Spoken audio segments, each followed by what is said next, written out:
Hey folks, welcome to So-Called Normal. My name is Mark Hennick.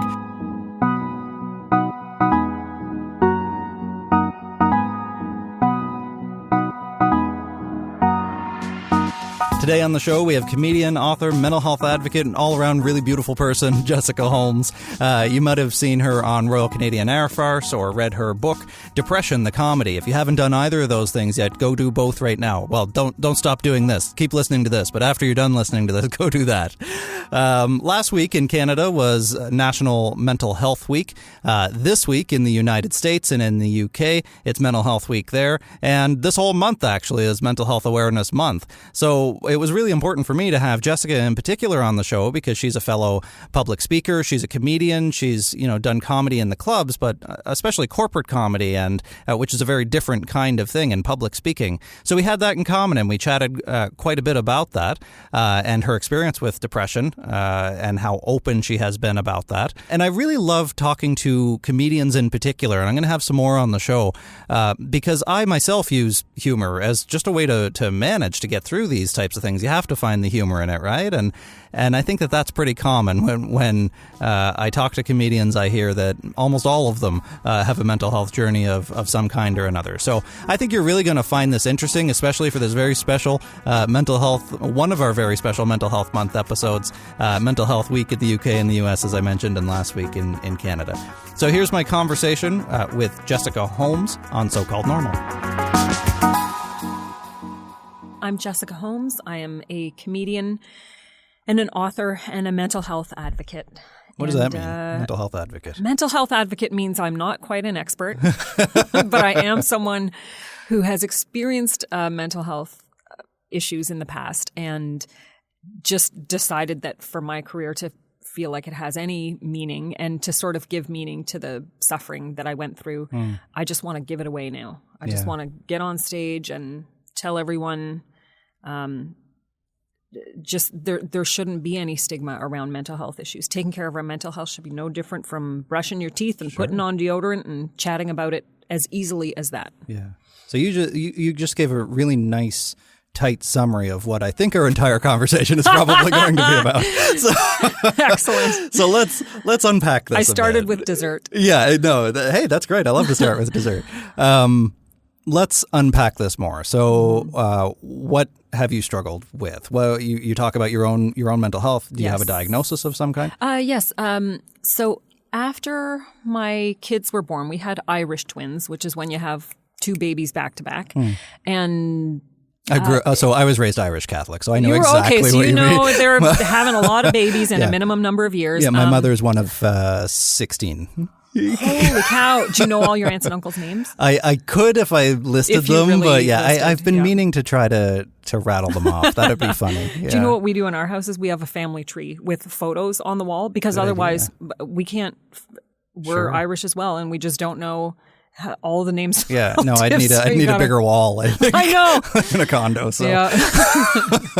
Anyway, but my apologies. So you were saying. Yeah, so Irish twins. After when my second child was 4 months old, I just felt paralyzed with anxiety and got a diagnosis of postpartum depression. And then I figured I got better and said, well, I'm not having any more babies, so take that, depression. No more depression ever.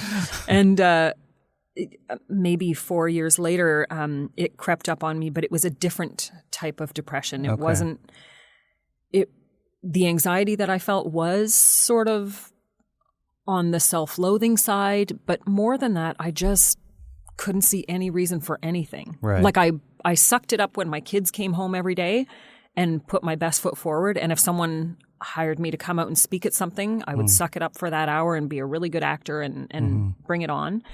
But if it wasn't one of those two moments, I had nothing. And I felt like the world had nothing for me, which is terrible because in my heart, my personality is full of gratitude. I'm an optimist and a really grateful person. And I count my blessings a lot, but I just couldn't feel it. Right. And later, once I got diagnosed, I asked my psychiatrist why the disconnect. And she said, a depressed mind is like a sieve and only the negatives make it through the holes. Right. And the positives are trapped up there. And that has been the best for me in explaining it to people particularly people who are close to me, who I felt couldn't find the sympathy for me, because on paper, my life looks so good. If you have life way easier than me, your life looks better than mine. Why on earth are you crumpled up on the sofa for a year? Are you just not being grateful? And so my message when I get on stage is it's not an attitude problem. It's a mental illness. Well, being depressed when your life is shitty is understandable. Yes, I know. But being depressed when your life is good, that's what depression is, right? It's that disconnect. Exactly. That's the exact diagnosis of it. If things are going right and you still can't find a sense of happiness or calm, then something's going wrong. So prior to the postpartum episode, if you want to call it that, because it sounds like it was fairly focused around that time. Had you any prior history of mental illnesses, of depression, anxiety, anything like that? Nothing that I got diagnosed for, but I will say when I entered the comedy world, I suddenly went from being someone who was constantly engaged with, I think I'm a person who has a really busy mind, as many comedians do. But I always was a busy mind with lots to fill it. Like I served a mission with my church. I would go to university. I filled my time with a lot of knowledge and stuff. And then when I joined the comedy world, I started working at Second City in the touring company, which means you're only guaranteed a show every Sunday night, but you have to leave all the other days free in case a gig opens up or in case someone needs an understudy. Right. So suddenly I was kind of trapped at home, and my sense of humor, which had always been kind of my invisible best friend, was now my source of income. Right. And so I went through this change where I was suddenly feeling a little lost in myself. But at that point in time, I just kept thinking, I just have to push through this. I just have to push through this. This is, I guess, just what it is to be an artist. Right. And when I recovered from depression this last time, I said to my psychiatrist, I don't think this is the right business for me to be in. And she said, well, what if instead of changing careers 20 years in, what if we could find ways of supporting you in this career that would help you still be mentally stable? And so that's what we've done, and that's how I've lived every single day for the last 4 years. So and I've been trying to get a comedian on the show for a while now because I find it absolutely fascinating. I haven't met or enjoyed a comedian who doesn't have some sort of connection with a mental health problem or illness. Is it part of the job? I think it might be. I actually interviewed the late Mike MacDonald for my book because I didn't just want it to be my opinion that yes, comedy is hard and can contribute to mental health issues.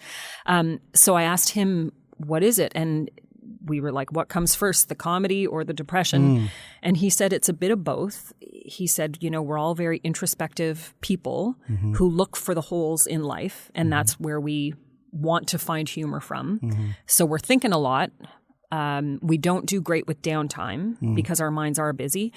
And then we have this lifestyle where you feel like a rock star for 3 or 4 days, and then no one hires you for 2 months. Right. And there's no rhyme or reason to it. It's not always about what's fair or not. It's an industry with too few jobs for too many people.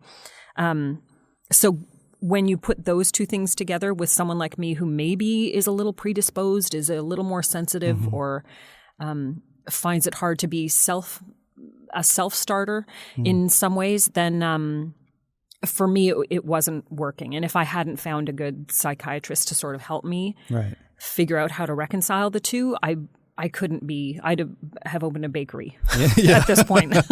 All gluten all the time. Yeah. So do you think, though, that what Mike MacDonald mentioned around drawing on the emotion, I guess, as a source for the comedy maybe, or as a way to ignore all the stuff in your life, or as an outlet or whatever it is, can you still be funny without tapping into that stuff? Is there a different way to be funny? Oh, there is the Ellen DeGeneres school of being funny, where she's an incredibly positive person. I don't think someone needs to suffer to be comedic.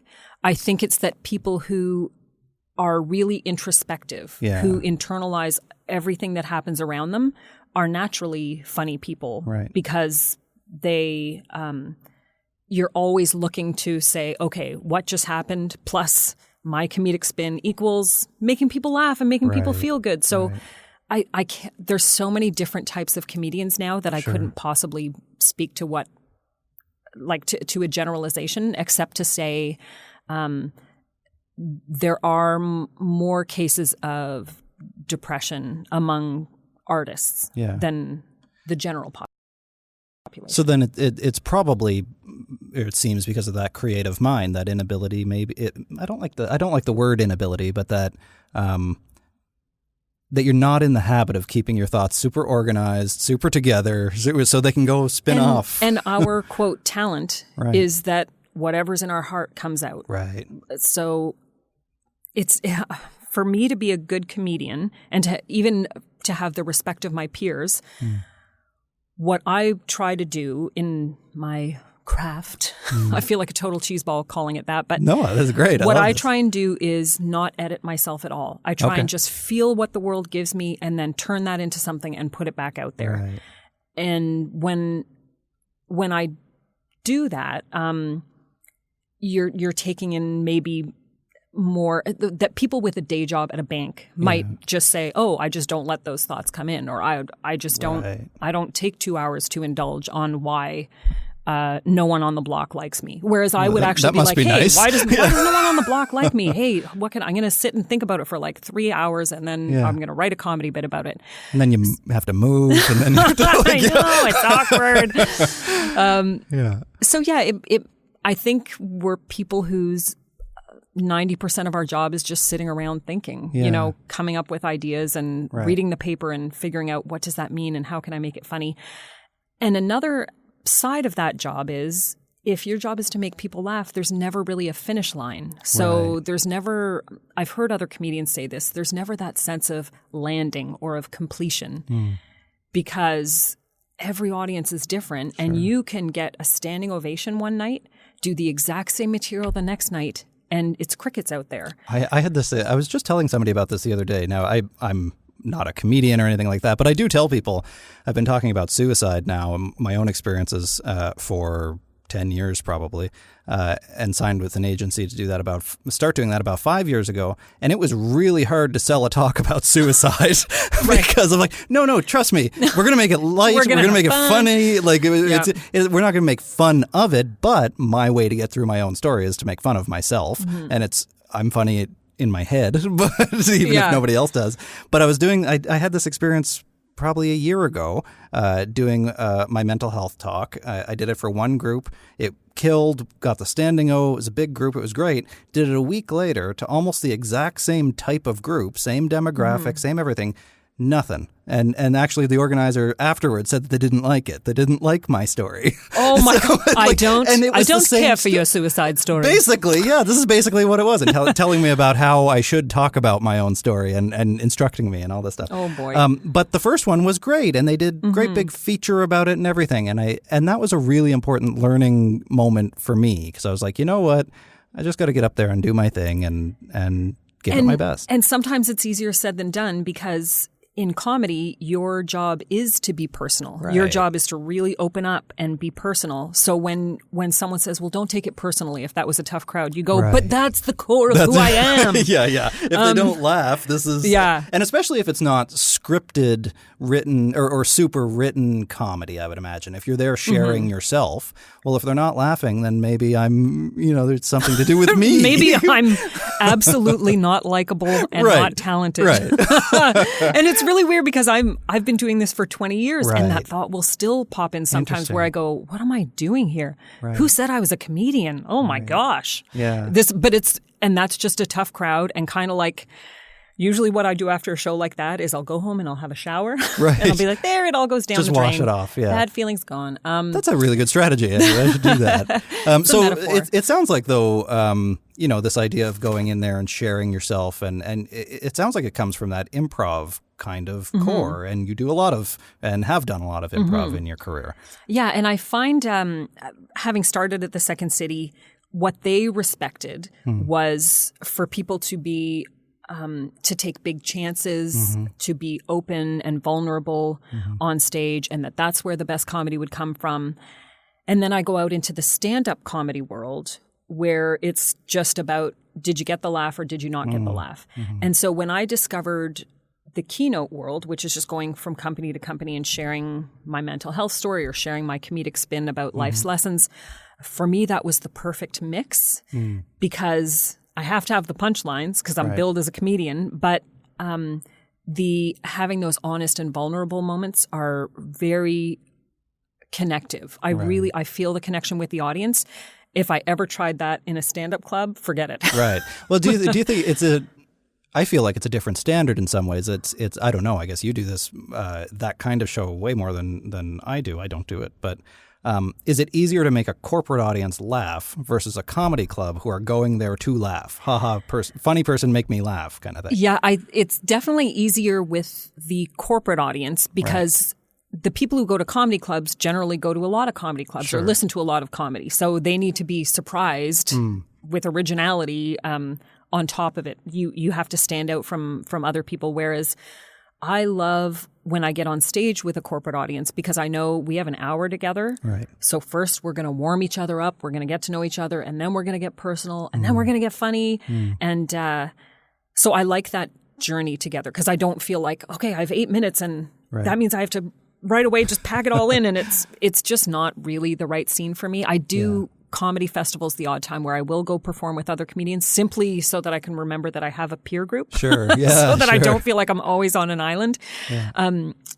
What is that peer group like, actually? I mean, the world of comedians. I listen to Mark Maron sometimes, or actually a lot, but that's the only insight into that I could get, and I'm not sure it's entirely representative. And what is his take on it? Does he feel like? Well, I mean, he seems he's certainly reflective about the struggles in the world. He seems to. I can't speak for him, obviously, but that there's lots of different camps within the comedy world, and I don't know what draws those lines. If it's a geography thing or a type of comedy thing, or it seems like women in comedy have a particularly tight bond. At least that's what it seems like as a white male from the outside. Yeah. I always felt like a bit of an outsider because I always felt like I was the Pollyanna of the group. I was the goody two-shoes. I think they felt like I pulled a lot of punches and I got lucky very quickly in the industry. But you worked your way up. So I worked, but it's this thing where you're not supposed to look like you're ambitious. You're not supposed to. That's such a Canadian look like you're thing, trying real hard. Yeah. So when Canadian stars get too big, we tear them down. It seems because I don't know. It's something about staying humble. Yeah, I know another comedian who hired a publicist for a show that they were doing, and she said some of her peers turned on her because they were like, "Who do you think you are getting a publicist? Are you trying to jump the line? Are you trying to?" And she's like, "No, I just listened to some Tony Robbins and felt like it sounded like a good plan. I don't know." Yeah. And so that was the sense that I had as well. I always felt a little self-conscious. Sure. Also, I would be in the green room doing John Gray exercises of like, "Oh, glorious future, come unto me," while people are like, "Shut up! Do you care if I smoke in here?" Like I never felt like I was really part of the group. But and I spent many years away. But then when I started coming back to it in the last year or two, I really do feel that connect. And part of it is I'm going in thinking how grateful I am for their company because it helps me feel just a little more connected to a peer group. And I'm not as worried about like, who likes me or who's judging me right now. Right. Well, you've kind of earned your cred by this point. I don't think you really have to. Well, and whether I have or not, like I just feel like, oh my gosh, I'm a mom. I have deadlines. I have this and that. I don't have the same time to sit and reflect on whether I'm popular or not. Right. But I will say I thought that they were more bitter than they actually are. Okay. Like in my memory, I had sort of made it out to be this big, intimidating group. Sure. And then when I work with them again now, I'm like, oh my gosh, we're all just trying to pay our bills here. We're all in the same boat to a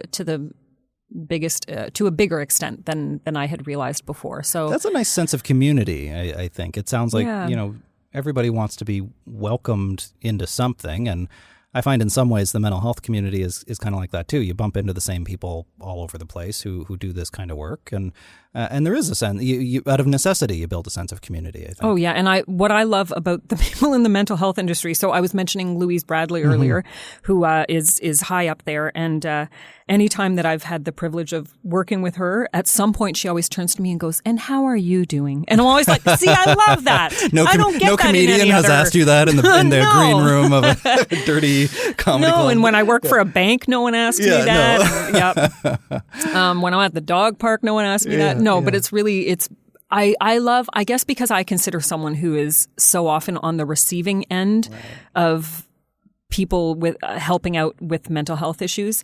I'm amazed that there's a group of people who are the givers. Right. Like I feel like I've been the taker, and I'm amazed that there's people who have the patience to listen for hours and to be on the other end of the call lines. And for me, I was at a place for a long time where I felt like if anyone shared their experience with me, I was like, "I'm so sorry, but I feel like I'm going to drown with you. Like I feel like you're pulling my raft down with your weight." Sure. And I felt really guilty about that, but I understood, well, I was in a depression. Of course I couldn't be helping people out. And so now I've figured out a little more what my boundaries are and what I'm able to do. And I do it within that framework, and people are really respectful, because I want to help. I just know I'm not a trained counselor, and I can't, So you must get, especially at least in my experience too, when you open up about yourself, it invites people to open up about themselves too and to share their stories with you. You must get that as well.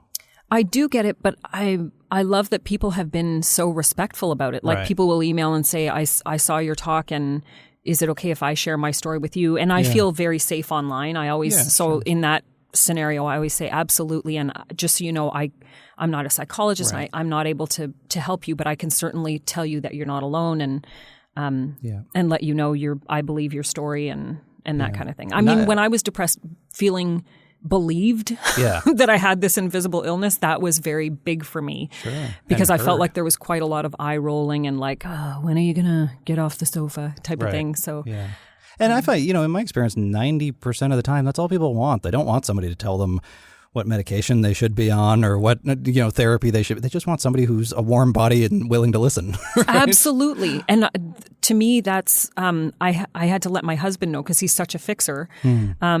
It was great. A lot of times I'd have my psychiatrist just write him letters directly, and she'd put it on her little prescription pad, and she'd be like, "Jessica needs a dog. Jessica needs to go for a holiday." Did you ask her for a prescription for a dog? She actually did. She actually wrote, That's amazing. And she said, "Get a sad dog that's going to make you get off the sofa." And I did. But now my dog and I are best buddies and awesome. Jog every day. But yeah, absolutely. I feel like validation is a key thing. And I know you are incredibly well-versed and well-trained in the mental health field. I just have my experience and the reading I've done to go on. And so I can't get on stage and give people the kind of healing or advice that will be a fix-it for some of their situations. But what I can do is share my experience and tell people, you are absolutely not alone. Please don't judge those who are in this situation.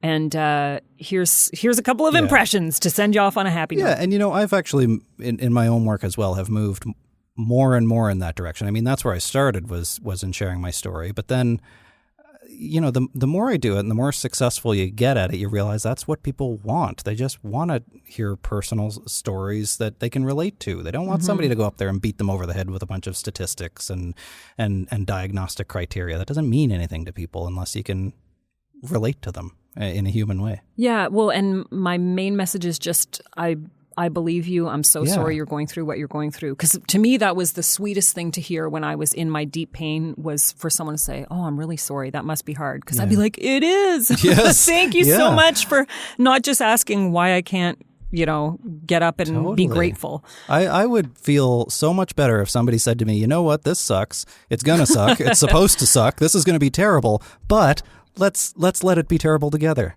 That would be far more comforting for me than somebody trying to fix it. I think too, that's doubly true, because when someone is in a depression or is suffering from anxiety, the first thing to go is your perspective. Yes. The first thing that flies out of your mind is the knowledge that other people must be going through something similar. Yeah. And the truth is 1 in 5 are. Yeah. But it just never occurred to me to seek validation elsewhere, or to seek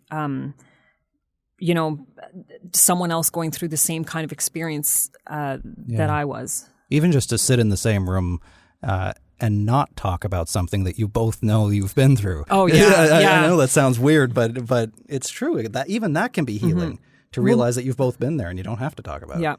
And my best moment was just saying to my mom, I've been diagnosed as depressed again. Can you just come for the weekend and we'll just watch TV? But don't talk. Yeah. Don't talk to me. Don't look at me. Don't you dare make a single suggestion, because that was my pet peeve. I would 3 milliseconds after you mention your diagnosis, the advice comes. Have you tried? Have you tried? And it's always things where it's like, of course I understand there's a forest a kilometer away and I should go walk through the forest and that would help everything. But you know what? I'm not going to, because I'm covered in invisible cement right now and I just can't. So thank you for the suggestion. Yeah. But it's sort of like for me, the type of feelings I had were the more suggestions I got, the more I just felt like it was just a reminder that there looked like there were simple solutions out there and I just couldn't get off my lazy arse and take advantage of them. So it's kind of added the guilt that I already had put on myself. How much pressure or encouragement do you think, if any, do people need? Because if we don't give any encouragement at all, then recovery isn't necessarily always about just falling deeper and deeper into the whirlpool, right? Of course. I think you need a little bit of pressure. I do. I just think it depends who that pressure comes from. And I'm the kind of personality where I feel like if I just have a little breathing room and if I feel like everybody's got my back, I will be the one to make the first step and to get myself going. Yeah. That's my personality. But I know half the world out there would be the opposite and would say, like, I need people to tell me I can do this. I need people to tell me. Yes. Yeah. So that part I haven't, if you have any insight on that.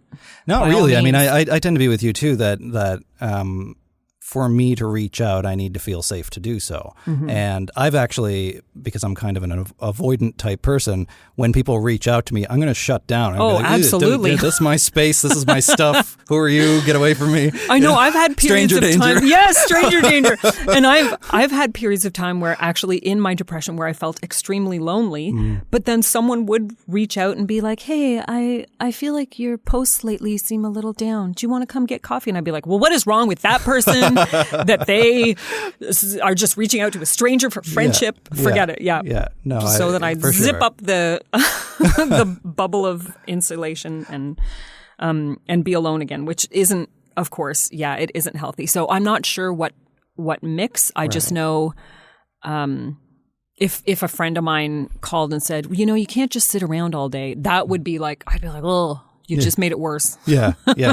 Well, and I think maybe it's even just a balance within individual people and having people who know you and trust you and love you enough to know when is the right time to make that encouragement, right? If you're very clearly not in a place where you need to be encouraged to just get out of the house and go for a walk, then maybe just we're going to shut up today and let you eat your chocolate or whatever works for you, right? Yeah, meeting people where they are. Yeah, my husband was awesome. He would quietly just walk into the room, gather up the many dishes I had accumulated under the sofa, under the sofa, quietly bring them up to the kitchen and give them a rinse. And he'd be like, tough day, huh? And I'd be like, yeah, it's really tough because I went to the computer and checked email for 10 minutes and now I'm just really tired. So he didn't understand it, but he certainly very quickly got to know that I just needed support. And then when I was ready to make the first step, I went and saw my psychiatrist, and I guess I felt very safe with her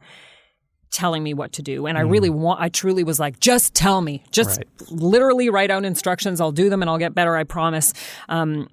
With her. And I guess because there was no ego involved, I knew it wouldn't be coming from a judgmental place. Yeah. So how did you know that? What did that psychiatrist do? It sounds like you've developed a really great relationship with her. What was it about her? What did she do that helped you to trust her? She drew a lot of diagrams. Okay. Did you get the one with the neurons and the serotonin balls going in between? Yeah. See, and that's what I feel like if you help me understand it on an intellectual level, then I will understand. So things like... Yeah.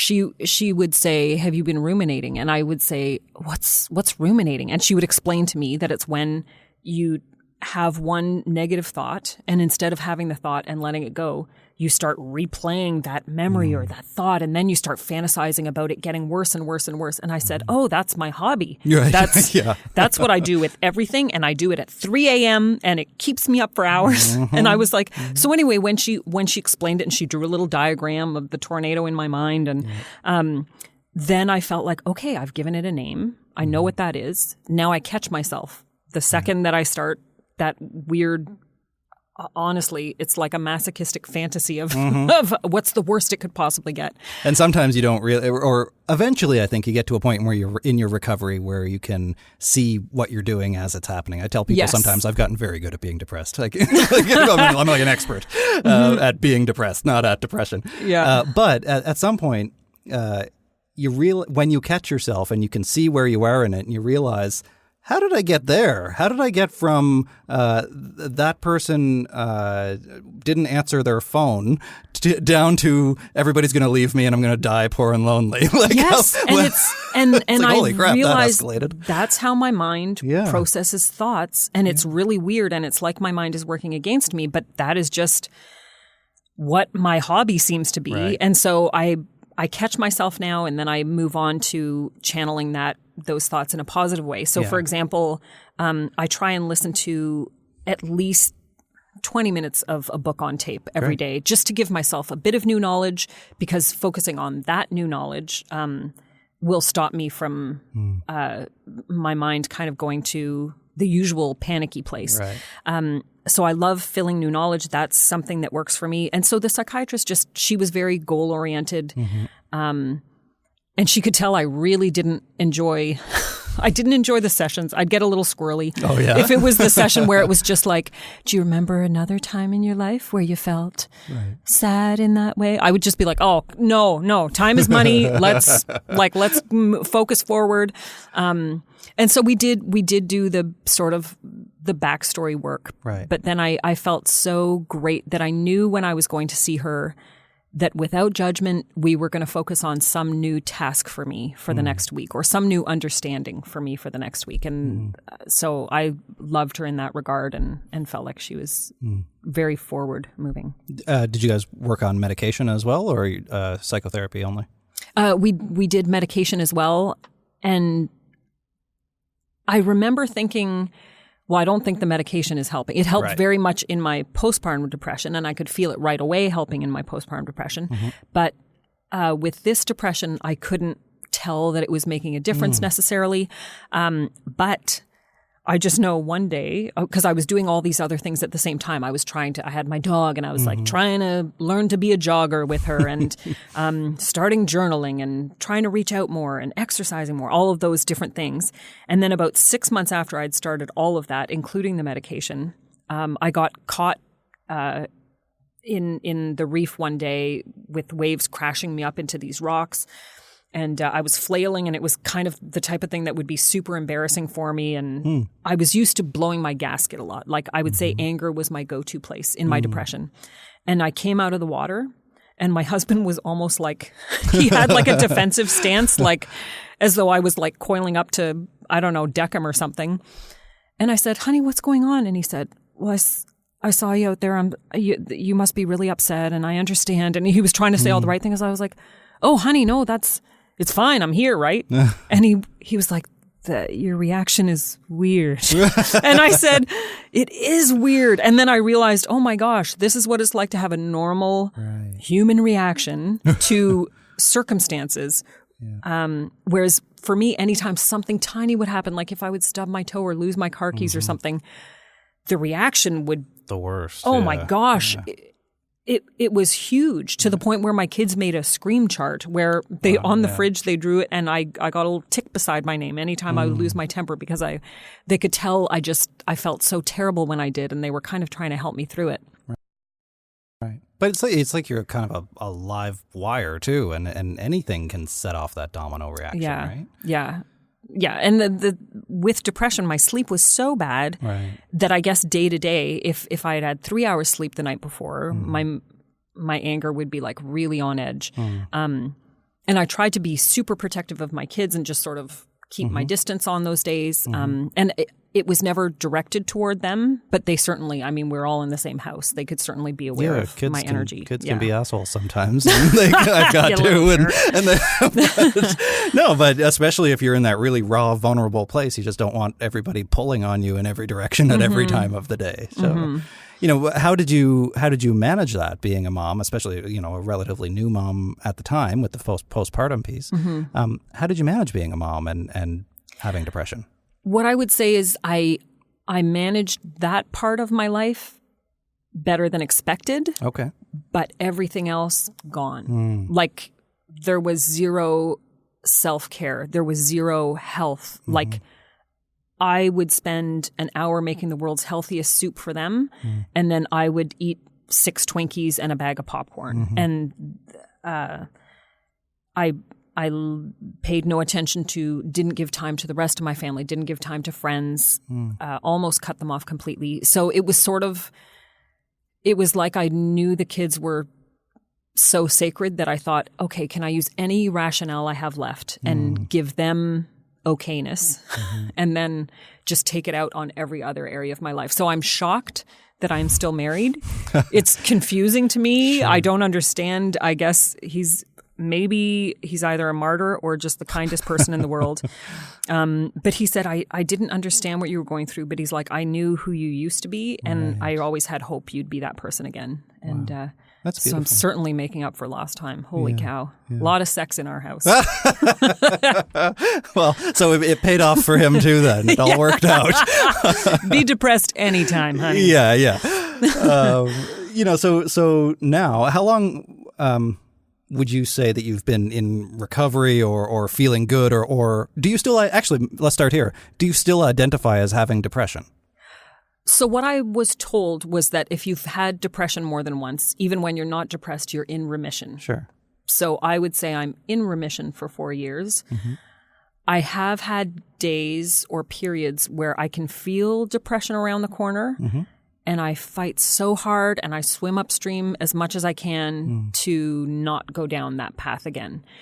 I think when I was depressed, it was very, very hard to swim against the current like that. And I just let the current carry me deeper and deeper. But because I'm not depressed right now, when I can see it coming, I feel like I have the power to really outrun that cloud. Or to just barely outrun it, I guess. But sure.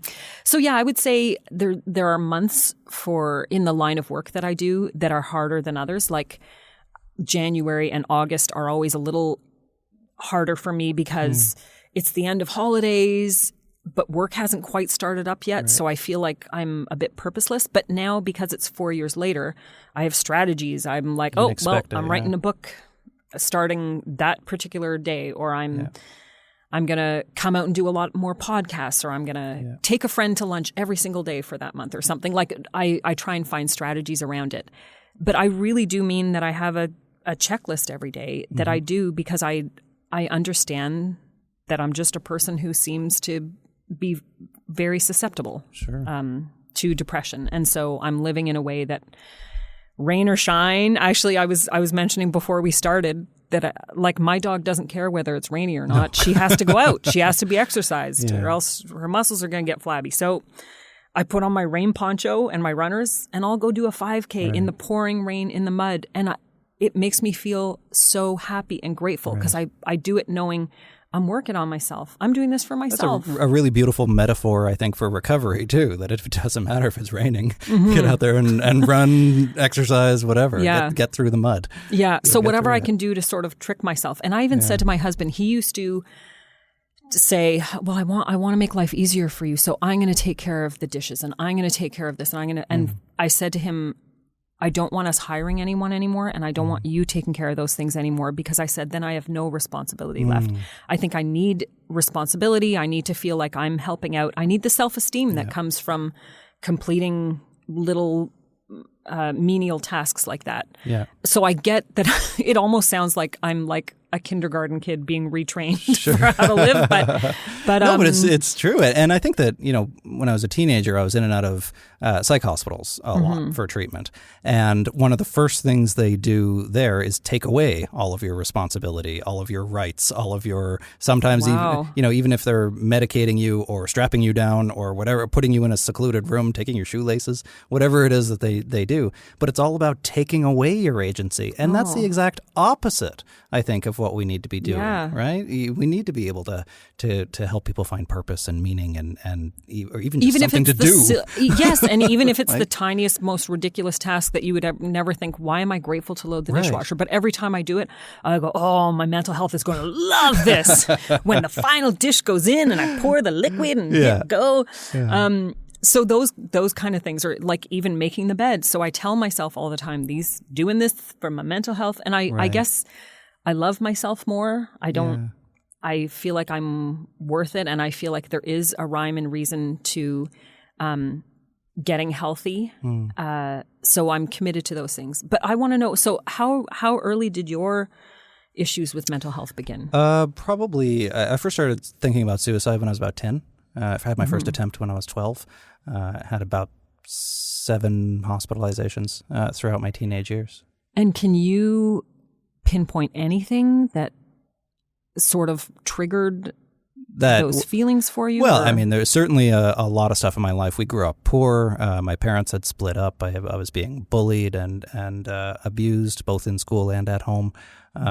So I think for me, it was definitely a lot of social determinants around me. I didn't feel safe anywhere. And when you don't feel safe, you're going to react in ways to protect yourself, I think. For me, I think it was many years of attempts to escape or attempts to get my needs met to escape what I was feeling. And they kept getting worse and worse because I wasn't getting my needs met and I wasn't getting the help that I needed. So, I would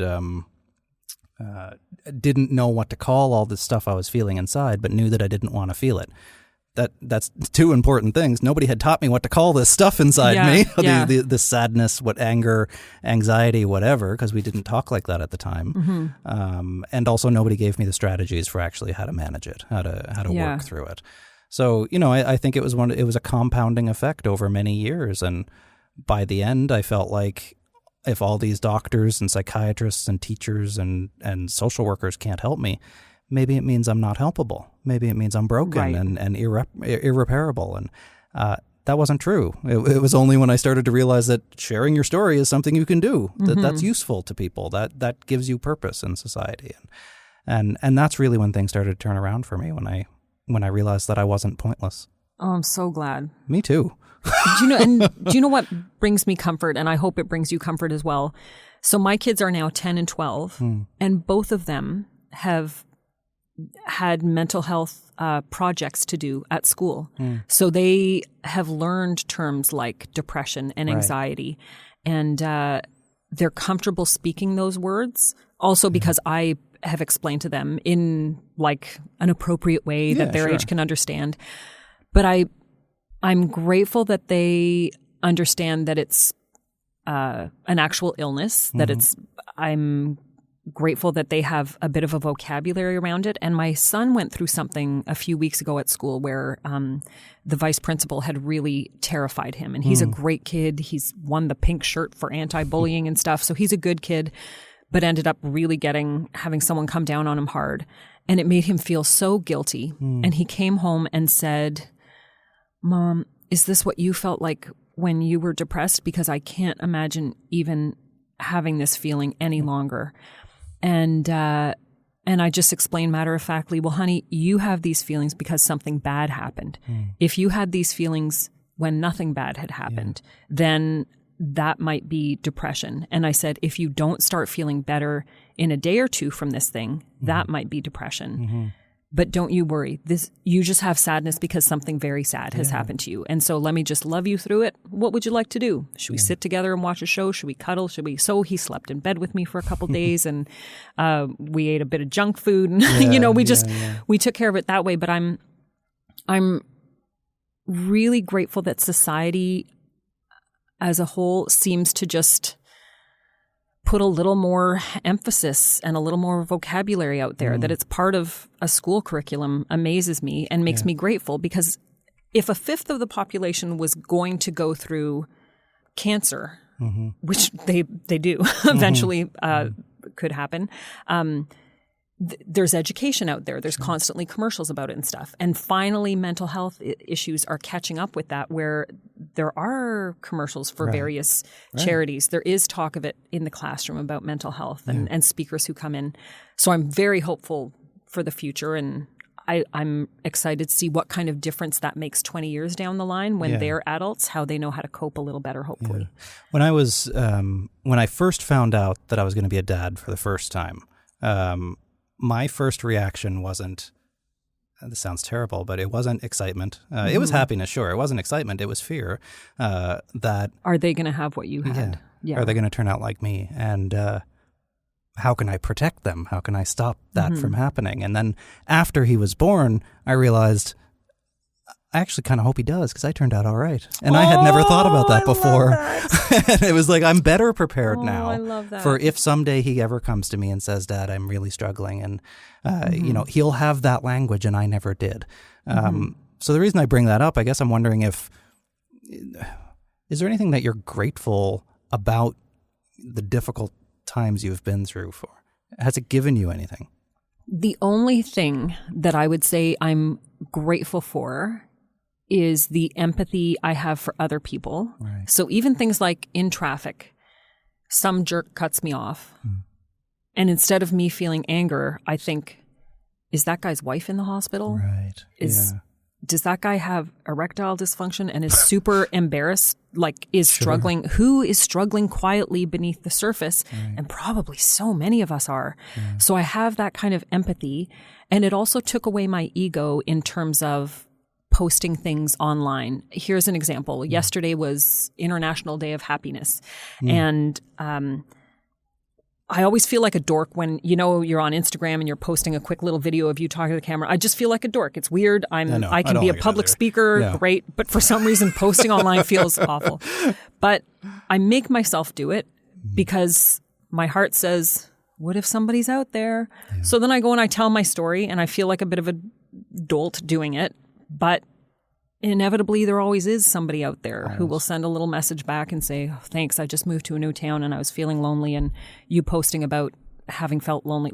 I said about how in 2000, my New Year's resolution was have more friends because I was lonely. Sure. And that's something that's not normally something I'd like to announce to the world. But again, I set my ego aside and just thought, if this brings anyone a little sense that they're not alone, that would be terrific. Yeah. Well, so what do you got coming up next? You got your book out. My book is being released in the States in April, and it's called Depression the Comedy. And I went with that title. You were talking before about how your talk was a tough sell. My book was a tough sell because people were saying, books about mental health should go deeper. They should be more personal. It should be a literary gem. It should be. And I was like, well, but see, there's people out there, and I know this because I speak to them all the time from stage, who kind of just want a safe little entryway into talking about mental health. They don't want to be triggered further.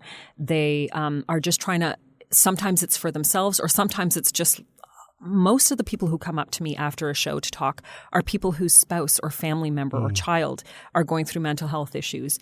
And so I felt like this is a safe little book that you can give them. It's mostly jokey at my expense, never at the expense of mental health. But it shares my journey and then a couple of things that worked for me. And no one got hurt in the reading of this book kind of thing. And so I'm happy to put it out there, but it is, again, one of those projects where I knew, okay, this might not be a commercial success. This might even be viewed as a really elementary, embarrassing book for a publisher to touch. But I know in my heart that there are people who just want to wade out in the shallows a little bit and get to know a subject that way. And I stuck to my guns and I did it. And maybe it's not for everyone, but it's definitely for those who want to learn a little about mental health and don't mind the odd fart joke. Yeah. That's me. So what would you say for somebody who hasn't yet picked up the book but is imminently about to do so? What would you say to that person who's struggling and is just starting to wade into learning more about what they're going through? I would say that knowing you're not alone will go a long way. Knowing someone else has been there where you are at is helpful. But I would also say, please give yourself a giant pat on the back for whatever tiny step you're taking, even if it's walking up one flight of stairs to get yourself a piece of celery, even if it's picking up the phone to make a phone call you really don't want to make. Like, please honor yourself, because it is as though you have an invisible elephant on you, and the rest of the world might not see your efforts as the grand thing that they are. But I know, and you know, what a big deal it is to take that tiny first step. So please know that you're doing great in whatever little phase of the journey you're at. Jessica Holmes, thanks so much for coming in. Thanks for having me, Mark. That was awesome.